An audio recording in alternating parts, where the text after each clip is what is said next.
Hello, everybody, and welcome to season two. We are so excited. This is so much fun to do. We decided to choose one of our favorite foods. I think it's definitely one of my favorite foods. I'm imagining it's one of yours too, right? To start this season, because who doesn't like to talk about ice cream? And today is still not a fall day, so I feel like it's kind of appropriate still. um, let's start off with the origins of ice cream, because I think that's how we both went into this and said, it's not like going to the grocery store. Where did we get ice cream from? And there's no easy answer. I think we've decided. Yeah, it looks like historians first need to decide what counts as ice cream, I guess is the thing, because at least I found that there's sort of two different dates and locations for the quote unquote origin of ice cream. But it really depends on whether you think flavored snow, kind of like a slushy, counts as ice cream, or if you need to have some sort of like dairy milk product in it for it to count as ice cream. I think it's definitely like a dairy based for me. I think that's my guess.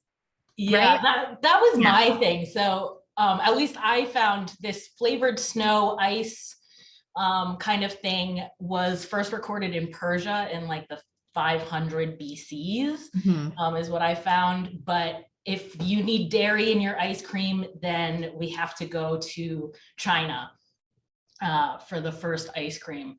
At least that's what I found. There's sort of rough records from poems in the 12th century. But the real first reliable mention of ice cream was of a dessert served at the Mongol court in the 14th century. At least that's what I found. Yeah, I the same thing too. It seemed like it was definitely a summer treat, which if you think about it, because you need ice, is definitely a luxury. And it was this really cool summer, just like fun treat. And sometimes it had cream in it, like you had mentioned. And sometimes it was like this regular slush where they would take the ice and they would flavor it with like some sort of fruit that was in season that they had on hand. Typically I see strawberries, which I think is interesting, but I think they have to be two separate kinds, right? I wouldn't count the slushy type as ice cream for me personally. Mine's got to be like, there's got to be some dairy in it. Yeah, that was sort of where I fell as well. Yeah.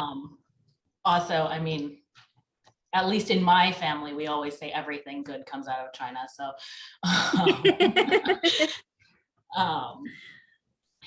but I think what really made ice cream possible is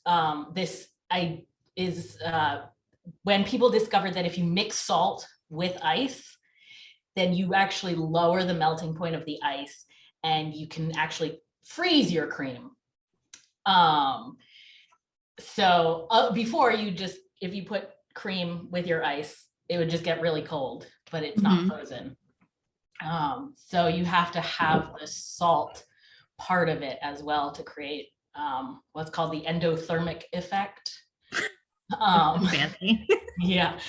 But I think the first description of that idea came out of Arabic medical textbooks.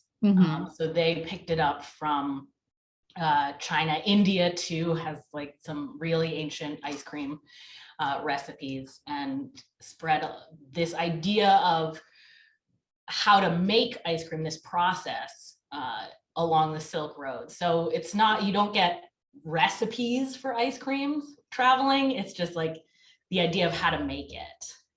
Yeah, and it spreads. Because the more I was kind of looking into 17th and 18th century and where it starts to pop up in those kinds of like who wrote it down first, it seems like the French and the Italians really are the ones that started writing down recipes, which is great because that's, as a researcher, where I start to go, save this, good to know this, good to know this. But it was good to be able to see how those recipes slowly evolved and how like Catherine Medici had like a folklore around her bringing ice cream, and how she would carry around, not carry around, but travel with a chef who used ice cream as like one of his best recipes. And that was folklore. So I went down that rabbit hole because you see it in books and you see it in books. And then finally somebody's like, no, there's no proof to this. And you go, all right, well, where did it come from? So it's very interesting, but the French are very intense about their ice cream. I mean, we spoke about this earlier. They're very intense with how it's prepared and the ingredients that they use. And it's how it's different from what happens when you get to the colonies and how like the North American British colonies were making ice cream. Yeah, the French are very enthusiastic about their ice cream and how it's presented and how it's prepared and everything. At least that's what I got out of this. And the French and Italians end up doing ice cream differently than the English do. So more eggs with the French, right?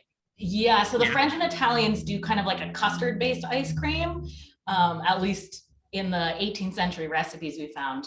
And then by the time it gets to England, the English just throw out the eggs. It's just frozen cream. That's all they need, cream and sugar. Well, it's more expensive because of all the ingredients that they had to put in. So if you think about like the primary ingredients of sugar at this point are like, you have your salt, like we talked about, which was not easily accessible. You had your dairy, which was cream and eggs, which is even more expensive, and especially the sugar because you had to refine it, which wasn't always the case. So even doing the process of refining it was very time consuming too. So if you can throw out an expensive ingredient and still get the same results, I think I understand why they did it. Yeah, but at least one of the myths surrounding ice cream coming to at least North America is around Thomas Jefferson. And Jefferson was definitely a Francophile. So you'll have noticed if you saw the recipe, the ice cream recipe that we sent along with your registration, which is a modern version of Thomas Jefferson's recipe, he does use eggs in his because he brought his recipe from France. And you tried to do it at home. I did do it. I don't know if anyone else tried. So I have my ice cream here. I was going to videotape it, but I had one too few hands because with the eggs, you have to whisk the eggs, pour in hot milk, and then I didn't have any hands to hold the camera. So did it curdle at all? It does not curdle.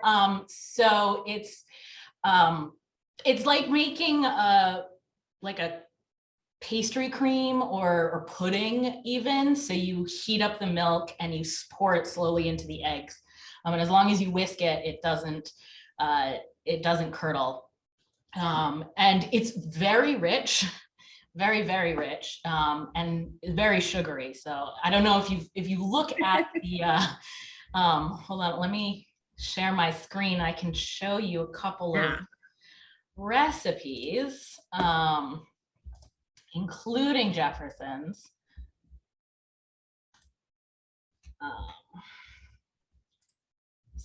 So, whoop.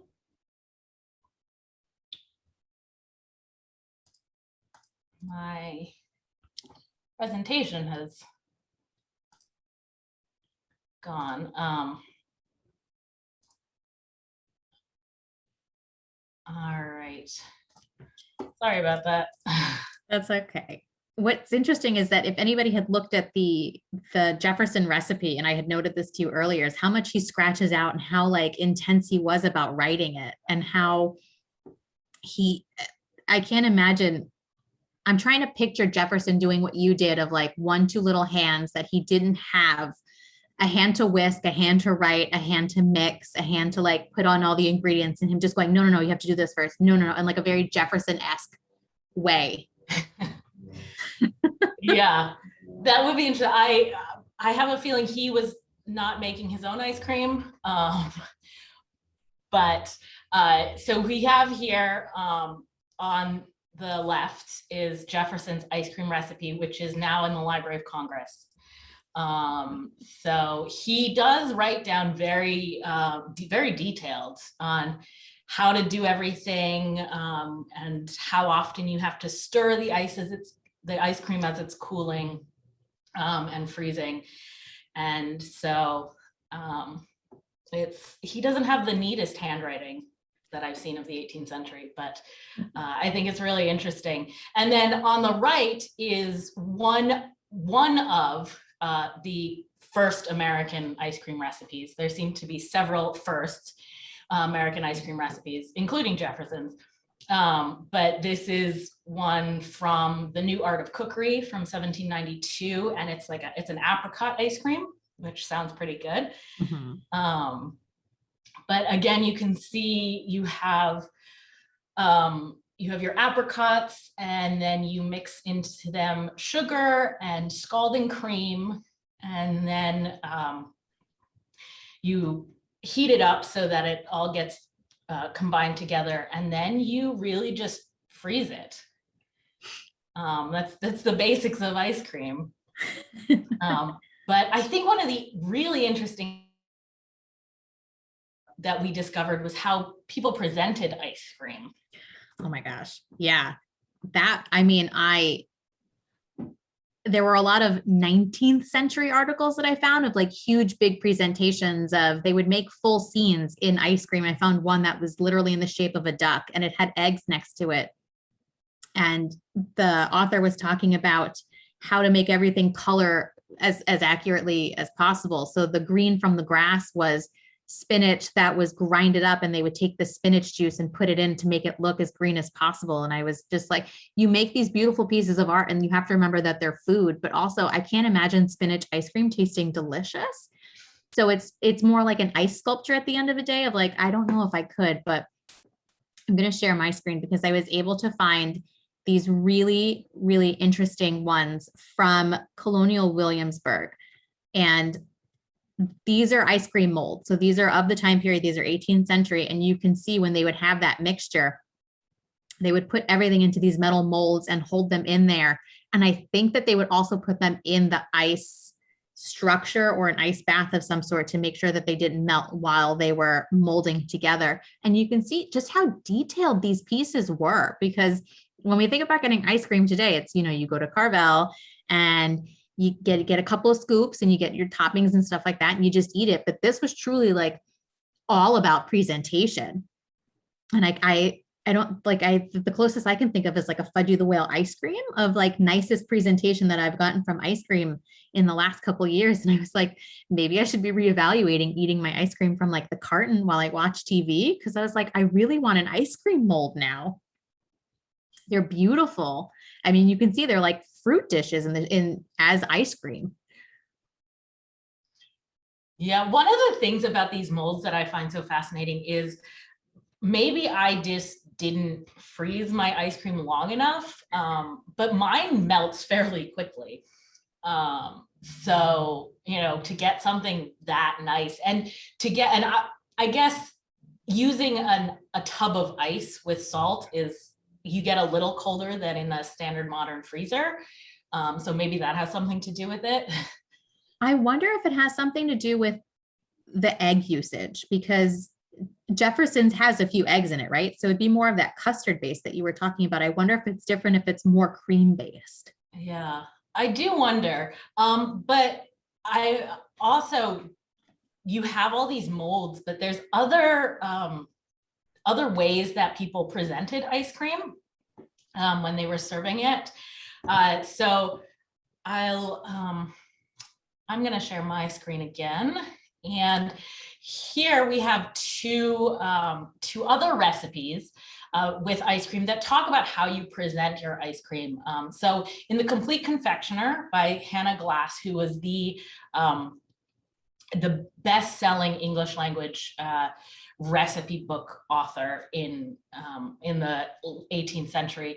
She writes that you should use 3-cornered basins, and you should have 4 colors so that you could put them together, kind of triangles making a square, I guess, and that each of your colors should be yellow, green, red, and white.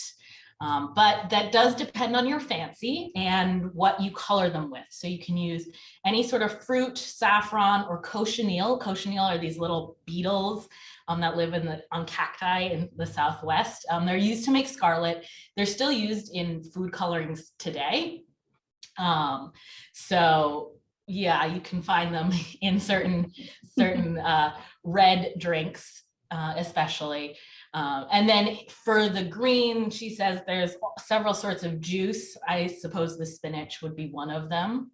And then white, you just want the cream and maybe flavor it with some orange flower water and sugar. And then you can find these basins at the pewterers. But you also have in the early 19th century, these ice cream cups.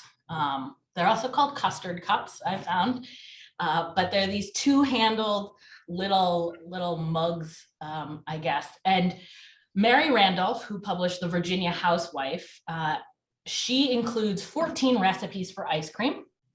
They're all the French version, so they are all custard based. But she does say at the top of her ice cream section, when ice creams are not put into shapes, they should always be served in glasses with handles.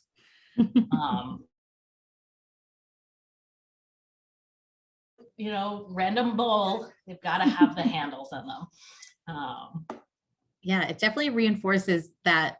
So this was not something that was available to everybody every single day. This was very much a sign of wealth because it was very expensive to have all of these ingredients on hand, especially ice in the middle of summer, because in order to have ice, you would need to have a frozen pond nearby, an ice house to store all of it. You'd have to have property for it. You'd also have to have manpower for it. So it makes sense that when you had ice cream in the 18th century, that it was a big to-do and it was a big affair. And it was kind of like, look how fancy we are. We're serving you this beautiful delicacy. And that's very much different than how I like to feed my 3-year-old ice cream these days. I don't know how she would react if I gave her a fancy glass that had like 2 handles on it. She'd be like, what is this? Yeah. So I know you were telling me earlier, do you want to talk about the dairy industry in Connecticut? Because I know New York City can't rival it.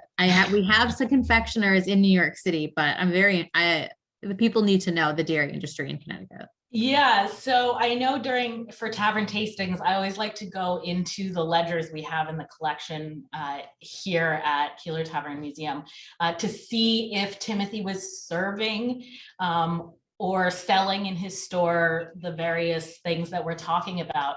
Of course, he doesn't have any record of having made or sold ice cream specifically, but we can break it down into its component parts and see if those show up in the ledgers as well. But cream and just dairy in general was a really big thing in Connecticut, especially in the 18th and 19th century. So in the 18th century colonial era, most farms kept at least 1 dairy cow. I believe the average in 1771 is listed as 2 1/4 cows per farm. So roughly 2 cows, which this is, of course, if you could afford it, because cows are very expensive to maintain. They eat roughly 40 pounds of food a day. So that's a lot of stuff to feed a cow. But 1 cow could produce roughly 3 gallons of milk a day from April to November. So they would be milked twice a day and you get about 3 gallons. And then the best way to actually store that milk is either as butter or cheese, which is what we typically find in the ledgers. So I was not able to find any mention of milk or cream, as it were. And that's most likely because everybody was making it themselves in their, on their farms. But in Connecticut, particularly by the 19th century, when we get the Industrial Revolution and you get some of the big agricultural machines, tractors and tillers and some of those big ones, it became impractical for a Connecticut farm to actually use those machines because we have so many stone walls and hills, and each farm was actually pretty small, so you didn't really need a tractor. But then you couldn't compete with those big mega farms that were popping up in the Midwest. So most farmers in Connecticut actually switched to become dairy farms. So they swapped out all of their agriculture for more cows. So in the Fairfield, Litchfield County areas, you do have a lot of old, actually dairies around here, which is really interesting. So I did find in Timothy's documents, he wasn't trading in milk products so much, but he was buying and selling some of the items you need to do that dairy work. So one of the ones we have here, he mentions, is this is a purchase order. So Timothy would go down to New York City to buy inventory for a store that he ran with a couple of fellows here in Ridgefield. And here he's buying 2 1/3 dozen milk pans for about 3 shillings 6 pence, which is actually quite a lot. I think it comes out to about $20 in today's money. But you can see a milk pan here off to the side. And what this is just how you would separate your milk from your cream.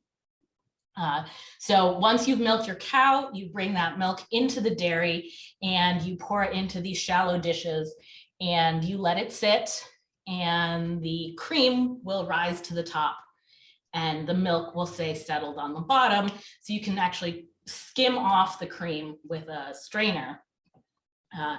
And then you have your cream, which you can use for ice cream, most likely butter, and then you have your milk there as well. So the other thing we do have behind me, I'd like to show, is it's a much larger tool here. I don't know if you can see it, it's sitting right here. It's called a keeler because it was adapted from a ship's builder's tool, but it's basically a very shallow barrel that does the same thing as a milk pan. It just will hold a lot more milk. And then once you get into the 19th century, we start getting innovation in how we separate our cream and our milk, because even if you keep your dairy perfectly sanitary, you don't let any of the men in. So dairy work was done strictly by women because the men were said to only bring dust into the dairy. So the men were not allowed in because they were too dirty. They couldn't do the dairy work. But even still, you're leaving milk just sitting out, essentially. You might cover it with a cloth, but there starts to be innovation and you get these mechanical cream separators. This is one that we have in our collection from the end of the 1900s. This was sold by Sears Roebuck, and it's called the Economy King Cream Separator. And what it does is it uses centrifugal force to actually separate the milk from the cream. So you turn a crank and these cones, you have all these cones that are inside the body of the thing, and they spin around super fast. And because the cream and the milk are different weights, they'll separate and they come out 2 separate chutes. And the neat thing about this is there's a little screw in there so you can set how much you want to separate. So you could either do full cream and skim milk, or you could like do 1%, 2%, which I think is really cool. But once you get this thing going, I think the brochure says that the cones inside are going like something like several thousand revolutions a second. It goes really fast. It's really cool. But you can get through so much more cream separation than you could in a keeler or a milk pan. So because this is part of your collection, I'm always going to ask, have you used either this machine or the keeler behind you? I've not used this machine with milk or cream. I have demonstrated it using water and vegetable oil because it does work the same way because they are two different densities. So I have done that. And it works, although I think I need to fiddle around with that screw to get the right proportions. But it's a really interesting piece of mechanics. That's awesome. It's interesting that they had to come to New York City to get all of that stuff.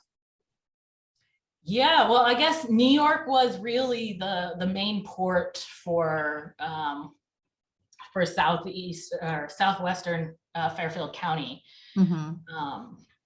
So it's got the big port. The big ships can get in there. What we're known for, I guess. It's interesting because my first thought was when we were doing ice cream was Samuel Fraunces is known for his pastries, known for his cooking. He might as well, he is very big on the things that he ate. His advertisements, and I can show you guys, are so detailed. So you can see all of this is his food, all of this, right? So it says he also keeps jelly, syllabubs, creams, blancmoise, custards, etc. And he mentions being a confectioner, right? His wife likewise keeps a large confectioner shop where ladies and gentlemen may be supplied with cakes and pastries of all sorts. But he never indicates in any of his advertisements that directly he makes ice cream, which I find very strange because this is a man who I properly can assume is very competitive because he's a business owner in New York City and he wants to have the best tavern and have the biggest attendance and the most returning patrons. I'm going to say that he did make ice cream or had somebody make it for him on certain occasions, but not enough that it was like a steady thing happening in his store, because like we were talking about how time consuming it was, how expensive it was, that this may have just been like a sweet treat of like, hey, on a random Thursday afternoon, they had ice and he was like, let's go for it. I have the extra ingredients. But I mean, like this man is making wedding cakes. So for him not to have made ice cream feels incomplete. So I am taking artistic licensing when I say that he probably did make ice cream. It definitely just wasn't enough. But he did have a lot of competition in New York City. I went searching for advertisements of confectioners in the area, and it turns out they're all within about a 3-block radius of the tavern. The most famous one was Philip Lindsay, who comes from London, and he's this very famous confectioner, and he opens up a shop in a few different places. He moves around New York City. So the advertisement on the right, you can see on top, it says Hanover Square, number 517. So that is within like a minute. It's literally down the block from Fraunces Tavern. And you can see all of the sweetmeats, how big this man's confectioner shop was. And you can imagine if he has like currants and he has berries and he has pears and stuff like that, and cherries and peaches, and even pineapple a la brandy, which sounds delicious. I'm imagining he would have absolutely made those very fun flavors, because if we've learned anything in how we were discussing is all of these interesting flavors and how these confectioners worked with what they had on hand. So you would see berries, you'd have anything that was in season, and you would put them in the ice cream to see if it tasted good, or at least in some instances looked pretty. But Philip Lindsay was definitely the one that popped up a lot. So this is 1777. I see his advertisements all through the 80s. So this is also through British occupation of New York City, which I think is really important to mention because there's a lot going on in New York City. It's basically a military outpost at this point. You have thousands of British officers. There's generals running around. There's like movement. Ships are coming in, ships are coming out. You're getting news of what's going on. And this man is just making ice cream. And I there's something very calming about that, of even during war, he's like, nope, I'm going to open up a new business. We're going to make ice cream. Everybody will come here. And it looks delicious, honestly, like honey plum cakes, different kind of sweetmeats. And he's got them coming in from all over the world. You could see on the advertisement on the left, it says, West Indian sweetmeats. So it's not like he skimped out on ingredients or like supplies or anything else like that. Like this truly looks so delicious. But again, I know Samuel Fraunces probably got jealous of all of this and would have made it somewhere, but I just can't prove that it happened at the tavern. I know that he made it because he just loves making things. One of the standout things that I did find from Lindsay's shop was a advertisement for a runaway slave. So as me and Catherine had mentioned earlier, how time consuming this was, and how Catherine mentioned that only women do dairy production, having somebody stay there and produce so many different kinds of ice cream for your store, getting the ice, because remember, you have to travel with the ice to the store. You have to be able to find an ice house near a pond. So you would have had to walk outside of the limits of New York City, which today is from where Lindsay's shop would have been at least a 20-minute, half-hour walk to there, collecting the ice and then coming back and making sure that it was still in ice form. You have to make the cream and you have to separate it and you have to sit there and you have to move it and you have to whisk it and whisk it and whisk it and whisk it. It was very labor intensive. So it makes sense that Lindsay wasn't the only one doing it, and of the time period that he would have had enslaved people helping him do this. So we have a runaway advertisement for a Negro wench named Bet, and born in Flatbush, which is not that far off. It's in Brooklyn today. And then another one, it's very telling that there's only one. So either he finds her and she's retrieved, or he lets go and moves on. Like it doesn't, I don't know, I was very curious and I couldn't find any kind of evidence to tell me and which way any of that went, but it's very telling because it's important to just kind of note how much labor was involved with it, and the fact that enslaved labor was making this ice cream in New York City, especially during 1777, because you do have British occupation. In just a few years, they are going to say anybody who comes to the British lines is technically a British subject. So it's always it's interesting to see this advertisement. And again, only this advertisement. But if I could have found, I know that Samuel Fraunces did make ice cream. I just can't prove it. One day it'll pop up, like how we always joke. The next day after this lecture, we will find the proof that we were looking for to tell everybody. Yeah, exactly. But I did notice there was a comment about in Philip Lindsay's advertisement, all his different flavors, and Ted mentions calf foot jellies. And some of those, like the different flavorings you get in desserts generally, but even in ice cream, were wild. We wrote our favorites down. Yeah, so there's like a bunch of different ones that are just really strange. I mean, we talked about spinach, but that seems to be more just coloring, right? We're looking at for the color that spinach was giving us. But then there's other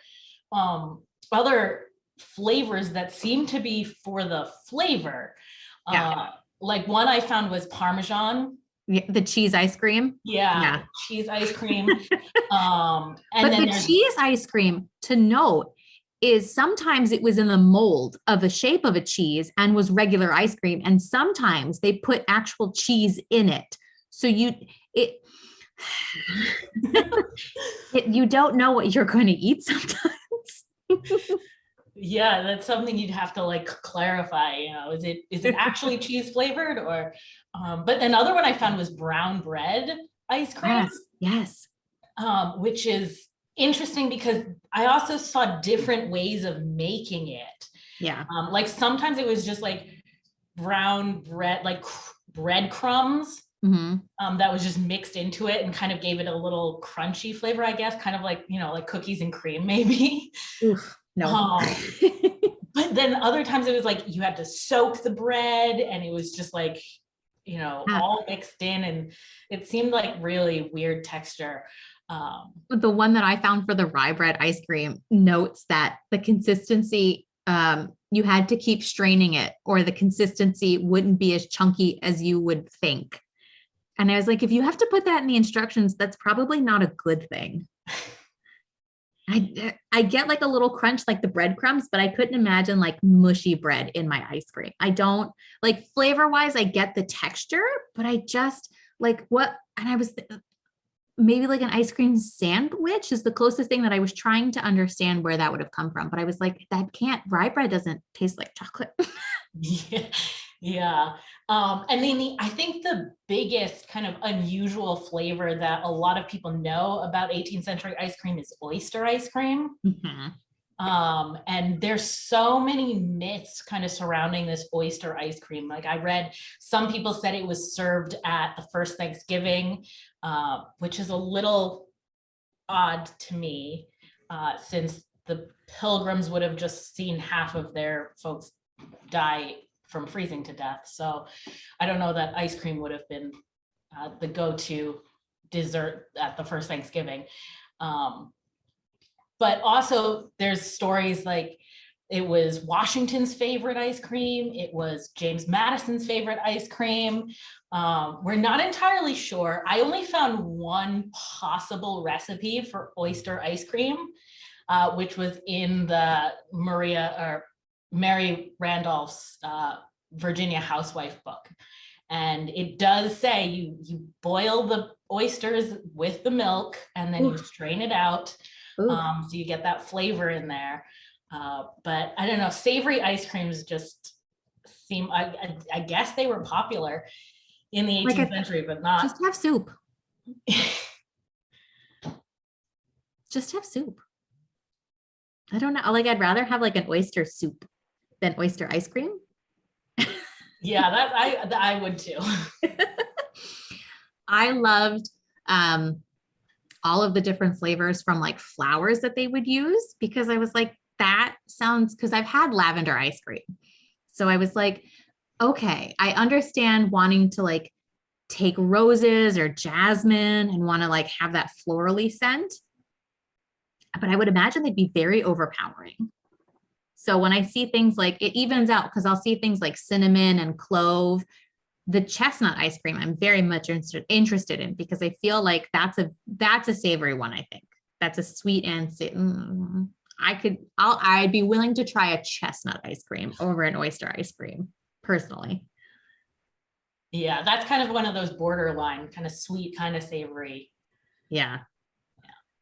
They were all really cool. The tea ice cream I thought was interesting too, because they would take very strongly strained tea, and tea comes in all different flavor assortments too. And I wonder if that changes it for if I had just kind of crushed up roses or lavender and made ice cream from that, or if it changes with like the brew, because I wonder which one would be more intense. But I mean, listen, like New York City, we have some very interesting ice cream shops here. So I can't say that I'd never try oyster ice cream, and I am a vegetarian, but like, I think at some point in time, I would probably ask for a free sample bite. Just out of just sheer curiosity, because like you look at it and you go, somebody made this, it's nice to try it. Yeah. I think I'm very adventurous in like a Ben and Jerry's multiple kind of cookie ice cream flavor these days, but I don't know. I was thinking how adventurous I would want to be in the 18th century when it came to ice cream.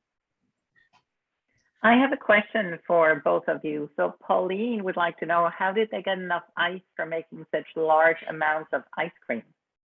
Oof. Yeah, that's a really good question. I do know out in the countryside, like here in Ridgefield, people would harvest ice in the wintertime and save it. You store it in the ice house for the summertime. So you could do that. In Ridgefield, we do know there were several ice houses, and we have a number of lakes here in town that would have frozen over enough to harvest ice. And I don't know about New York City. They would have had to probably have imported ice from someplace like Ridgefield, someplace sort of more rural. So that would be interesting. You know, that would just make ice cream in the city probably a little bit more expensive too. I would and imagine. certainly a luxury that you couldn't make, you know, at home, right? Yeah, I was looking for ice houses and I would keep coming up to places like Ridgefield where you had open spaces, where you had the ability to freeze ponds and have your own ice houses. And I was kind of looking at a map of New York City around 1776, 1780. And there are a few collect ponds, but for the most part, I would imagine that they would have to have it imported because the collect pond was used for fresh water for the whole year. I also just don't think it would freeze enough to make ice to be able to harvest from it as well. So I was wondering, like, again, like what a luxury to have ice have to be imported to be able to make all of this, because you do need there's a lot of ice, because even if you guys can see behind Catherine where that keeler is, like that's a large bowl that would have to be full of ice. And that's very different from how we think of ice today, of like, it comes out of your fridge dispenser. Yeah, I do know, like, as it keeps coming up, you know, Jefferson really enjoyed his ice cream. He also at Monticello, he had an ice house built. So we do know, like, where he was making ice cream, he would harvest his ice from a river nearby and store it in the ice house. Here in Ridgefield, I do know there were a couple of sort of more community ice houses, I guess. They don't seem to be associated with a particular person, though I imagine they were owned by someone,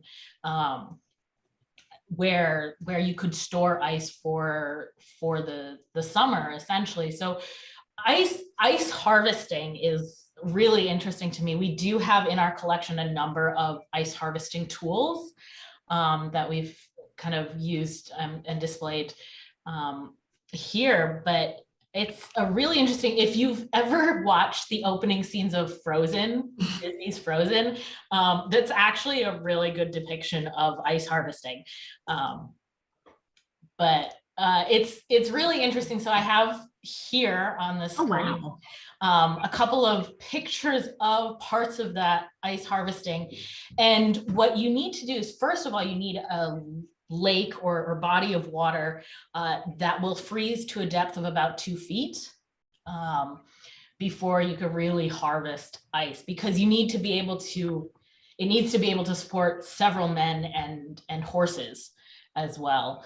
But then you take these really big saws and you cut blocks of ice and you pull them out of the pond, and then you would put them into your ice house, which is generally in the ground. So it's dug in the ground and it's double walled. And between the two walls, you would stuff it full of insulation, which in the 18th century was sawdust. And that would actually, if you have a well-constructed ice house, you could harvest ice in, say, February, and it would last you hopefully until October, November, when it got cold enough that you didn't need the ice anymore. But I also have here a map. This is from the 1860s of Ridgefield's Main Street. And we are actually, the Keeler Tavern is actually way down here. Let me just, I'll circle it here. Oops. So here's where the Keeler Tavern is. It's right here. But up at the top of Main Street, there was an ice house. If you're familiar with Ridgefield, it's opposite the Prospector movie theater. But I also do know that over on what's called Market Street, there is a fellow named Hurlbut, and he owned the property there. And you can see there is a creek in the back here. And during the wintertime, he would actually dam it up and flood essentially his backyard. and let it freeze so he could harvest ice. So there's, Ridgefield does have a lot of bodies of water that you can get ice from. So at least from what we can gather, all of the ingredients for making ice cream were available to Timothy Keeler, but we don't know for certain whether he ever made it. Are any of those creeks still around, or have they been covered up since then? They've been covered, all the ones on Main Street. I think some of them, probably the backs of properties, are a little bit swampy. But for the most part, all of these creeks are gone. That's so interesting that he would flood his backyard to make ice. I mean, you think about flood protection today, and the fact that this man was like, nope, I'm going to make ice, bring me all of the water, is so like, and there's a lot of creeks around there too. That's a lot of water supply. Yeah, it seemed to be pretty big business. And by the beginning of the 19th century, the ice trade, really ice as a business, as a trade business, really exploded in New England. It started, there was a fellow in Boston named Frederick Tudor, who in 1806 began an international ice trade. And he was known as the Ice King. But he actually developed such a big business. He was shipping to not only the southern United States, but also Cuba. And I think he eventually got to India as well. That's incredible.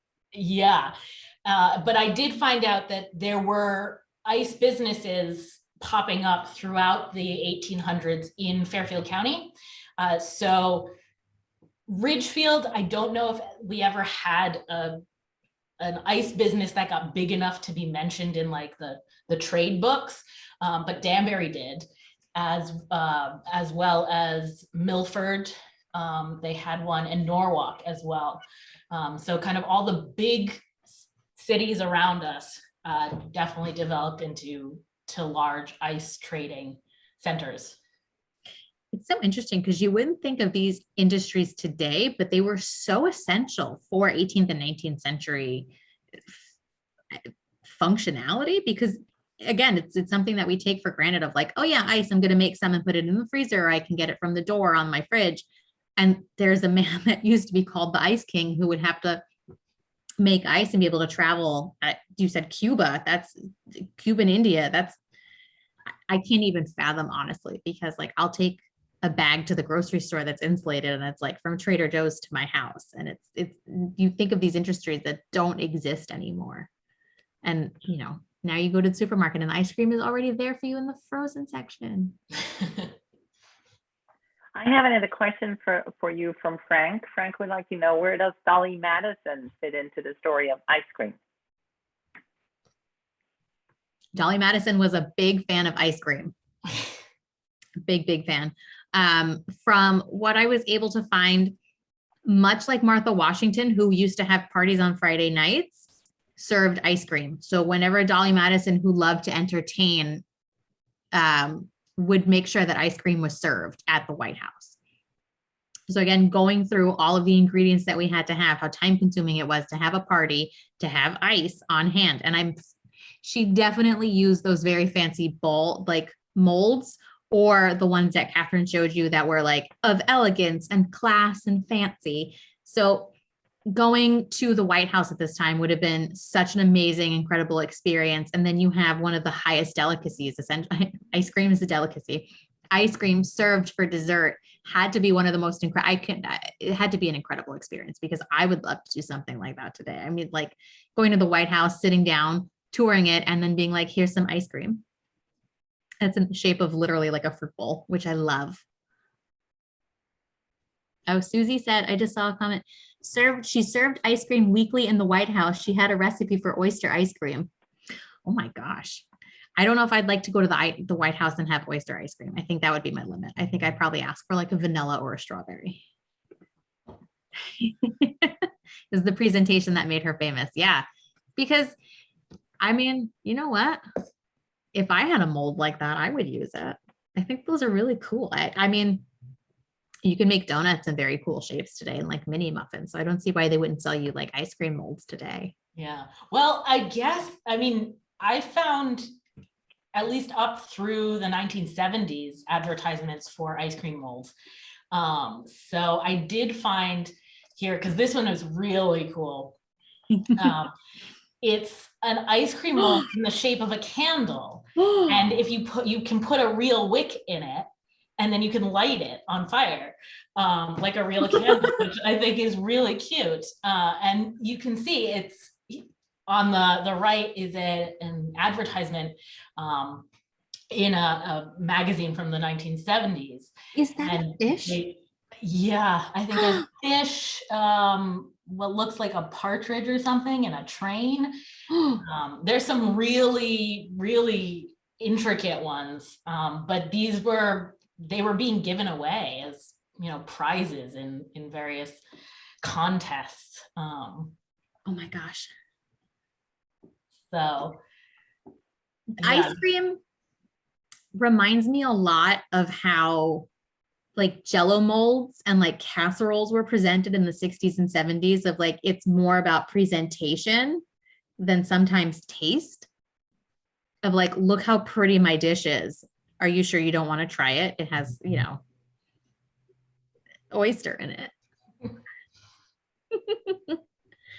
Yeah, I could imagine that Dolly Madison would definitely, as somebody in the White House, would want to do the most of a presentation and want to like put your best foot forward as like, you're in the White House, this is the coolest place in the country. We're going to have a really great, awesome meal. And I think that's great because again, I don't know if anybody's picked this up. I don't know how to cook very well. So every time I see things like this and the fact that they were making ice cream and somebody was so intuitive to want to make it in the shape of a candle and be like, no, you can make a wick. And it's like the presentation is so cool to me and so innovative. It's like, that's awesome.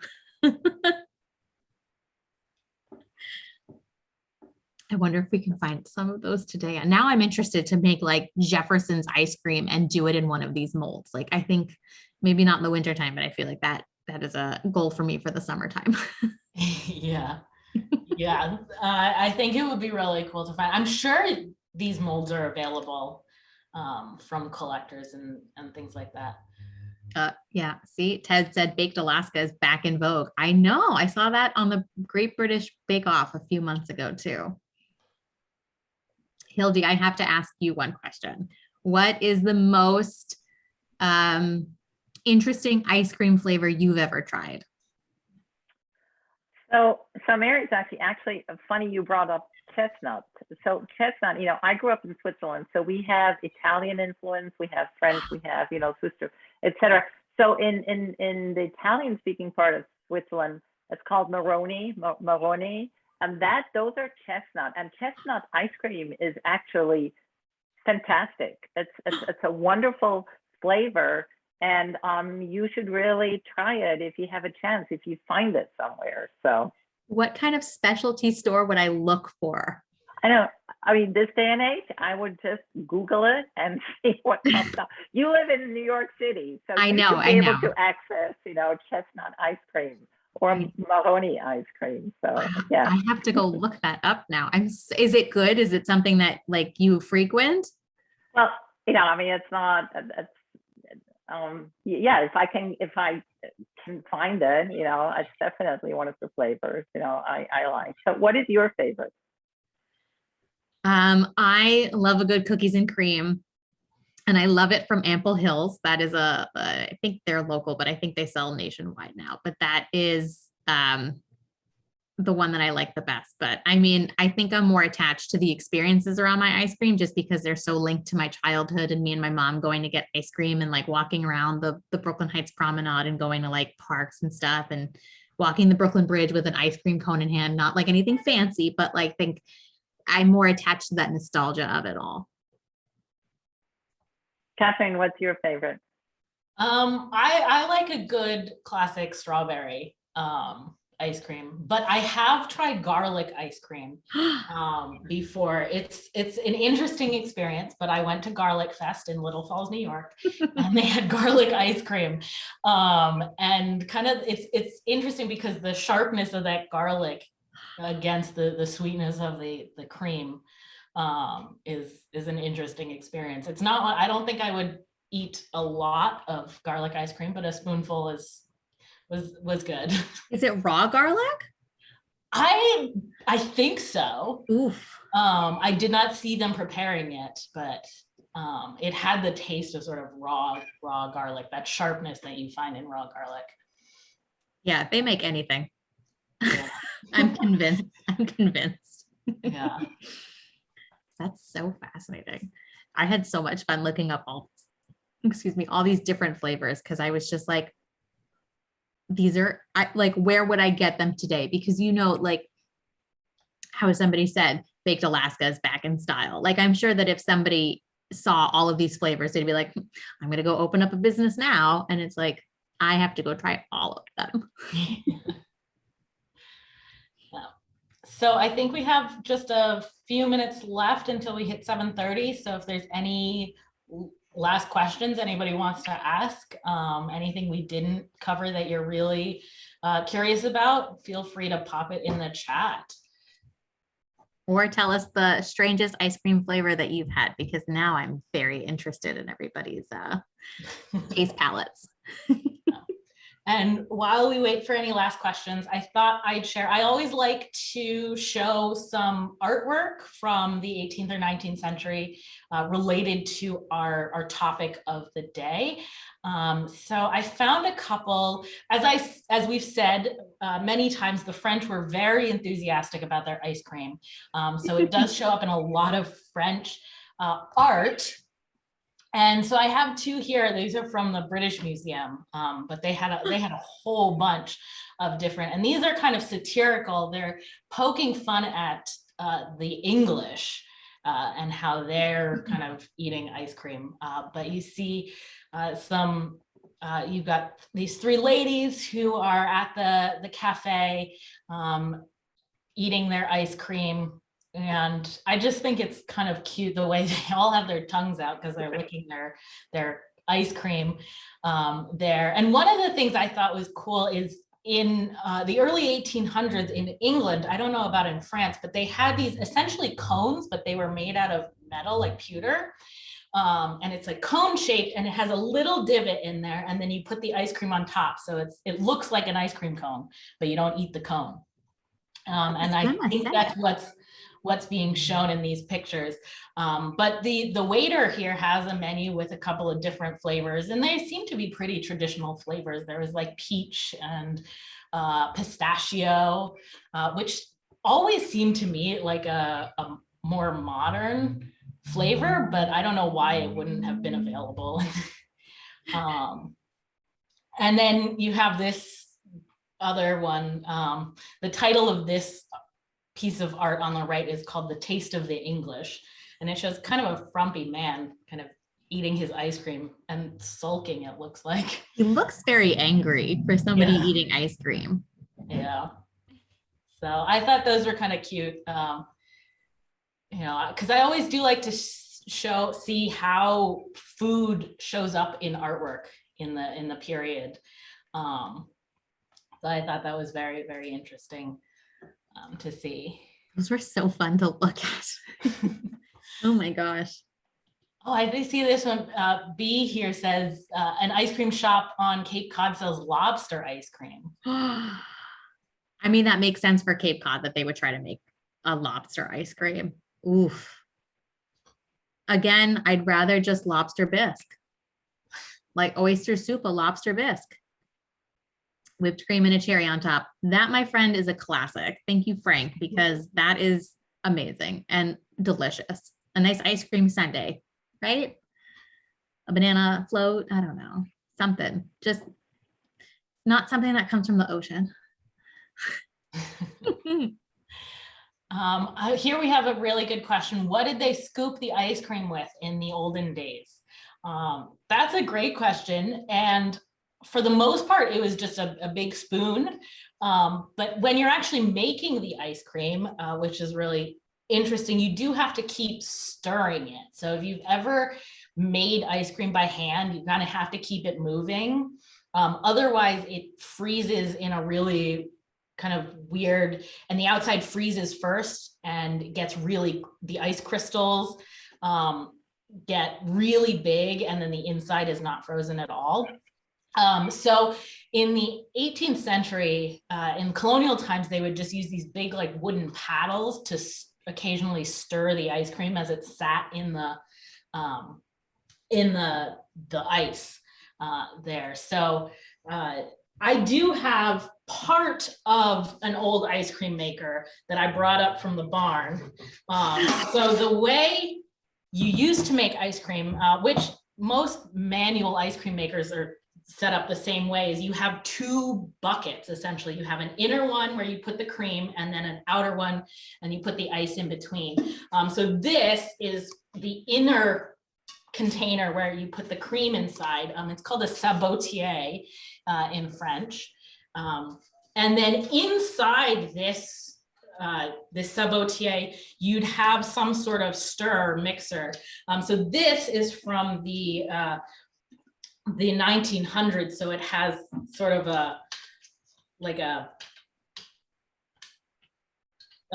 it looks sort of like a tree, and you could stir it in and it keeps the ice cream moving.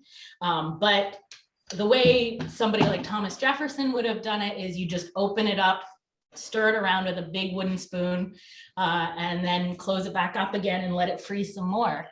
That is so cool. I love that you went to the barn and you just picked it up.